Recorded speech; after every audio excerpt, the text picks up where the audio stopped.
இல்லாம அவர்கள் நேஷனல் கவின் அவர்கள் நடிச்ச ஸ்டார் படத்தை ரிவ்யூ தான் பார்க்க போறோம். அந்த ரிவ்யூக்குள்ள போற முன்னாடி மறக்காம சப்ஸ்கிரைப் பண்ணிடுங்க. முதல்ல வந்து நம்மளோட இண்டஸ்ட்ரியில வந்து ஒரு பெரிய ஸ்டார் வந்து கிடைச்சிட்டாங்க சொல்ல முடியும். கவின் அவர்கள் ஃபியூச்சர்ல ஒரு கலக்க போறாரு வந்து இந்த படம் பார்த்தாலே நமக்கு கிளியராவே தெரியுது. அதுக்கு ஒரு பெரிய வாழ்த்துக்கள் கவின் அவர்களே.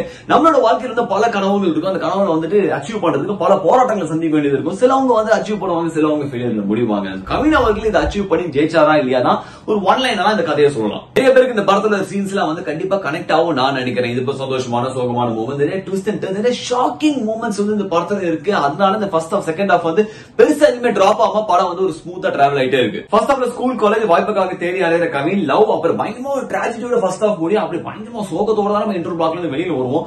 செகண்ட் ஹாஃப் பாத்தீங்கன்னா totally new life for Kavin. அது டிஃபரெண்டான ஃபேஸ்ல போயிட்டு இருக்கும். அப்படியே கொஞ்சம் ஒரு மாதிரியா இருந்தோம். கிளைமேக்ஸ்ல வந்துட்டு ஒரு ஒன் ஷாட்ல ஒரு சீன் எடுத்திருப்பாங்க. அது ஓவரா பயங்கரமா கனெக்ட் ஆவாட்டி கூட ஒரு குட் ட்ரை பார்க்க ஓரளவுக்கு நல்லா தான் இருந்தது. கவினோட அப்பா நடிச்ச லால், அம்மா நடிச்ச கீதா முகுந்தன், ரெண்டு ஹீரோயின்ஸ் அதித்தி அண்ட் பிரீத்தி, அப்புறம் ஃப்ரெண்டா நடிச்ச ஒரு கேரக்டர், அது பிறகு வந்து Yuvan Shankar music and BGMs, DOP art எல்லாமே இந்த படத்துல வந்து சூப்பராவே ஒர்க் அவுட் ஆயிருக்கு. அவங்க கொடுத்த வேலையை வந்து பெர்ஃபெக்ட்டா பண்ணி போயிருக்காங்கன்னு சொல்ல முடியும். ஆஹா ஓஹோ அப்படிலாம் வந்து படம் வந்து பெருசா அப்படிலாம் சொல்ல முடியாது. பட் இருந்தாலும் இந்த படம் வந்து கண்டிப்பா ஒரு ஒன் டைம் வாட்ச் ஒரு டீசென்டான மூவி. So now உங்களோட சந்திக்கிறேன். Until then enjoy cinemas.